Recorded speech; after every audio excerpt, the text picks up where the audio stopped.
আপনারা এটা জানেন তো যে অন্যের জন্য দোয়া করলে লাভ? জানেন? আপনি যদি এক ভাইয়ের জন্য দোয়া করেন যে আল্লাহ সে অসুস্থ, তুমি তাকে সুস্থ করে দাও, ফেরেশতারা বলতে থাকে আল্লাহ যিনি এই দোয়াটা করলেন তার কোনো অসুস্থতা থাকলে আগে তুমি তাকে সুস্থ করে দাও। ধরেন যে আপনার এক ভাই দারিদ্রের কষাঘাতে জর্জরিত, টাকা পয়সা না, আপনি দোয়া করলেন যে আল্লাহ আমার ভাইটা আর্থিক সমস্যায় আছে, তার আর্থিক সমস্যা দূর করে দাও। ফেরেশতারা দোয়া করে আল্লাহ যিনি দোয়া করলো তার যদি আর্থিক সমস্যা থাকে তুমি আগে তার আর্থিক সমস্যা দূর করে দাও। সুবহানাল্লাহ, সুবহানাল্লাহ বিহামদিহি। তো এক লোক এই হাদিসের ফজিলত শুনে ইফতারের পূর্ব মুহূর্তে, যেহেতু দোয়া কবুল হয়, তার ওয়াইফ ইফতারি তৈরি করতেছে, এই হাদিসের ফজিলত শুনে এক লোক তার বন্ধুর জন্য দোয়া করতেছে যে আল্লাহ আমার বন্ধুটার তো এখনো বিয়ে হয় নাই, তুমি সুন্দরী রূপবতী একটা স্ত্রীর ব্যবস্থা করে দাও আল্লাহ আমার বন্ধুর। এই দোয়া শুনে তার স্ত্রী তো রেগে মেগে আগুন, সেই ইফতারি টিফতারি রেখে দিয়ে এসে বলে এই এত বড় সাহস, কি দোয়া করো এসব উল্টাপাল্টা। স্বামী বলে কি দোয়া উল্টাপাল্টা, কি দোয়া করলাম, আমি তোমার বন্ধুর জন্য দোয়া করছি যে আল্লাহ তারে তুমি রূপবতী সুন্দরী স্ত্রীর ব্যবস্থা করে দাও। তো ওয়াইফ বলে এই তুমি কি মনে করছো আমি হাদিসটা জানি না যে অন্যের জন্য ভালো কোনো দোয়া করলে আগে এটা নিজের জন্য কবুল হয়? সুবহানাল্লাহ। দেখেন ইসলামের বিধান কত সুন্দর। আপনি অন্যের কল্যাণ কামনা করলে এটা এই কল্যাণ ফিরে আপনার দিকে আসে আগে। সুবহানাল্লাহ। তো ওই বেদুইনের এটা জানা ছিল না, সে এসে দোয়া করতেছে আল্লাহুম্মা আরহামনি ওয়া মুহাম্মাদা ওয়া লা তারহাম মা'ানা আহাদা, আল্লাহ তুমি শুধু আমারে রহম করো আর মুহাম্মদ সাল্লাল্লাহু আলাইহি ওয়াসাল্লামকে রহম করো, আমাদের দুজনের সাথে আর কাউরে রহম করো না। রাসূল ইসলাম তাকিয়ে বলেন হায় রে, একটা প্রশস্ত বিষয়কে সে সংকীর্ণ করে ফেললো। আফসোস করে বলতেছে, কারণ আল্লাহর দরবারে রহমের কি কোনো ঘাটতি আছে বলেন তো? আল্লাহর দরবারে রহমতের কোনো কমতি আছে? নাই। রাসূল ইসলাম বলে সে তো সবাইকে ইনক্লুড করতে পারতো। আচ্ছা গেল, দোয়া শেষে এবার সে মসজিদে নবীর মাঝখানে বসে পেশাব করা আরম্ভ করছে। এবার তো সাহাবারা রেগে মেগে আগুন, কি এত বড় সাহস, মসজিদে নবীর মাঝখানে পেশাব, সবাই উদ্ধত হচ্ছে তাকে মারতে যাবে। রাসূল ইসলাম সবাইকে সামলালেন, থামালেন, বললেন দাও, রাখো রাখো, ছাড়ো, আগে সারতে দাও, কারণ কেউ যখন ওয়াশরুম সারে মাঝখানে তাকে ডিস্টার্ব করা যায় না, এটা তার ক্ষতি হবে। রাসূল ইসলাম বললেন রাখো, লেট হিম পাস ইউরিন, তাকে কাজ সারতে দাও। সে কাজ সারলো। এবার রাসূল ইসলাম বললেন ও হারিকু আলা বাউলিহি সাজলান মিন মা, তার পেশাবের উপর এক বালতি পানি ঢেলে দাও, দিয়ে ফেললো। এবার রাসূল সাল্লাল্লাহু আলাইহি ওয়াসাল্লাম বললেন ইন্নামা বুইসতুম মুয়াসসিরিন ওয়া লাম তুবআসু মুআসসিরিন, হে সাহাবারা মনে রাখো তোমরা সহজপন্থী হিসেবে প্রেরিত হয়েছে, তোমরা কট্টরপন্থী হয়ে পৃথিবীতে প্রেরিত হও নাই। সুবহানাল্লাহ। তাহলে যে কোনো জিনিসের সলিউশন আপনার সহজভাবে করতে হবে, এটাকে জটিল বানানো যাবে না। আমরা অনেক সময় জটিল থেকে জটিল করি। তখন এই বেদুইনকে রাসূল ইসলাম ডেকে বললেন আচ্ছা তুমি যে কাজটা করলে, মসজিদে নবীর মাঝখানে পেশাব করলে, এটা কি ঠিক হলো? তুমি কি জানো এটা আল্লাহর ঘর, এটা আমাদের মদিনার কমিউনিটির ইবাদতগাহ, এখানে আমরা আল্লাহর ইবাদত করি, আল্লাহর জিকির করি, আল্লাহর কিতাব তেলাওয়াত করি, এটা কি তোমার ঠিক হলো? এইভাবে যখন আদর দিয়ে পরম মমতায় তাকে বুঝিয়ে বলা হলো, সে লজ্জিত হয়ে মাথা নিচু করে ফেললো। সুবহানাল্লাহ। রাসূল সাল্লাল্লাহু আলাইহি ওয়াসাল্লামের কাছে ক্ষমা চাইল। তাহলে প্রিয় সুধী, আপনি কোমলতা ভালোবাসা দিয়ে যা জয় করতে পারবেন, কঠোরতা দিয়ে সেটা পারা যায় না, খেয়াল রাখবেন। ভালোবাসা দিয়ে যেভাবে আপনি মানুষের হৃদয় জয় করতে পারবেন, কঠোরতা দিয়ে পারবেন না। এজন্য ইসলাম ফ্লেক্সিবিলিটিতে বিশ্বাস করে। ফ্লেক্সিবিলিটি, লা ইউকাল্লিফুল্লাহু নাফসান ইল্লা উসআহা, আল্লাহ সাধ্যের বাইরে কাউকে কখনো কিছু চাপিয়ে দেয় না। এজন্য ইসলামকে সহজ করে উপস্থাপন করতে বলেছেন তিনি।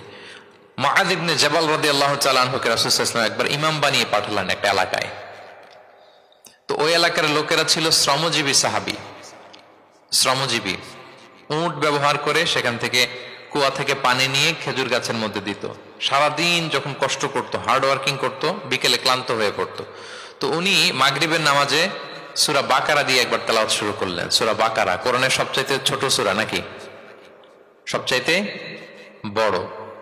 তো উনি যখন বাকারা দিয়ে নামাজ শুরু করলেন, এক শ্রমজীবী সাহাবী এসে আর কন্টিনিউ করতে পারছেন না, এত লম্বা কেরাত কিভাবে পারবেন, তো ক্লান্ত শ্রান্ত পরিশ্রান্ত।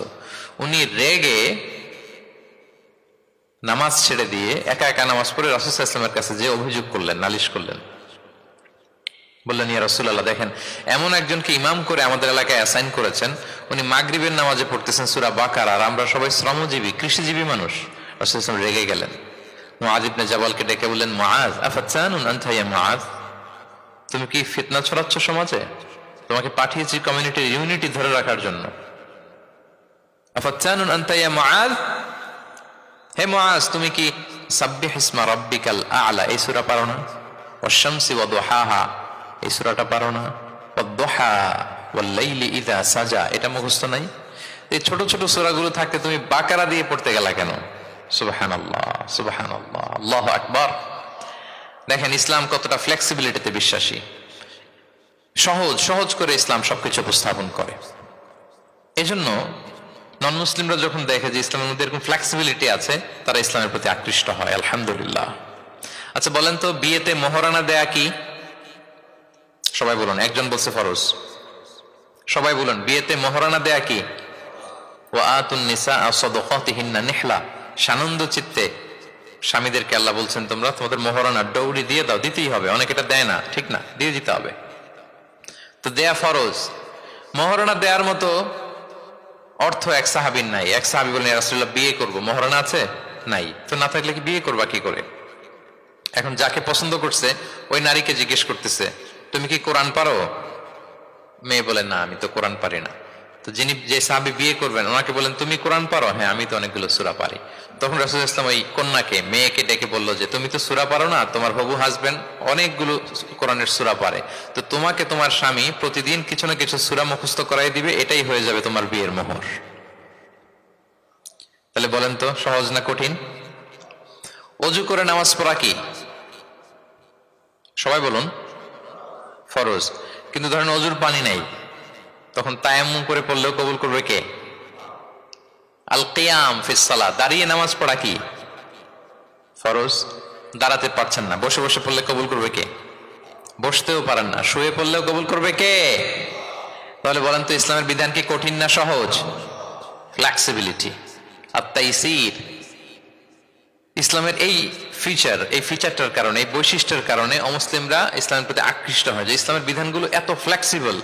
এটা হচ্ছে মূল বিধান, না হইলে এটা, না হলে অপশন, না হলে এই অপশন। মানে সমাজের সাথে খাপ খাইয়ে নেয়ার মতো, সহজে মানুষ এটাকে এক্সিকিউট করার মতো সব বিধান আল্লাহ তাআলা রেখে দিয়েছেন। সুবহানাল্লাহ।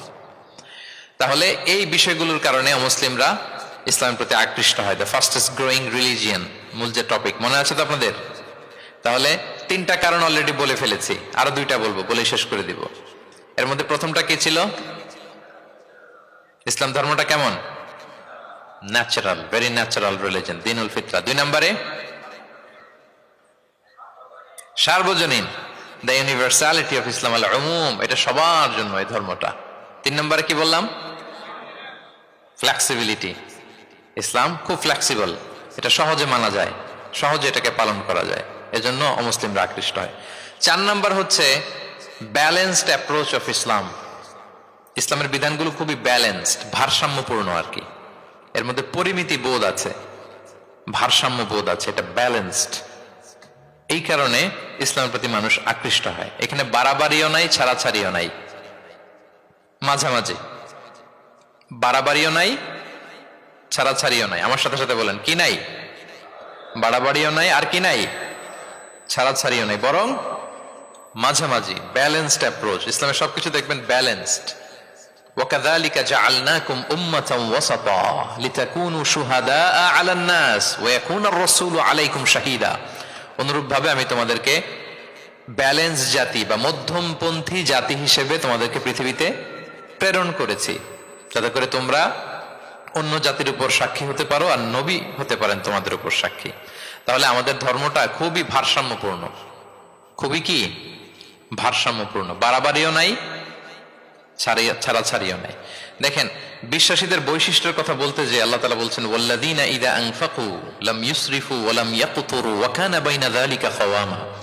বিশ্বাসীরা যখন দান করে, দানের ক্ষেত্রে তারা কৃপণতাও করে না, আবার অপচয়ও করে না, বরং মাঝামাঝি দান করে। বরং কি মাঝামাঝি দান। রাসূলুল্লাহ সাল্লাল্লাহু আলাইহি ওয়াসাল্লামের একটা অভ্যাস ছিল, তার কাছে কেউ কিছু চাইলে উনি না বলতে পারতেন না। কি বলতে পারতেন না? সবাই বলুন। রাসূলুল্লাহ সাল্লাল্লাহু আলাইহি ওয়াসাল্লাম কি বলতে পারতেন না? না। কেউ কিছু চাইবে আর উনি না বলবেন, এই না ওনার ডিকশনারিতে নাই, না বলতে জানতেন না। তো একবার রাসূল সাল্লাল্লাহু আলাইহি ওয়াসাল্লামের মাত্র একটা জামা, কয়টা জামা? একটা। এক ফরিয়া দিয়ে এসে রাসূল সাল্লাল্লাহু আলাইহি ওয়াসাল্লামকে বললেন, ইয়া রাসূলুল্লাহ, আমাকে একটা জামা দিন, আমি বস্ত্রহীন। তো রহমতের নবী কি আর করবেন, যেহেতু না বলতে জানেন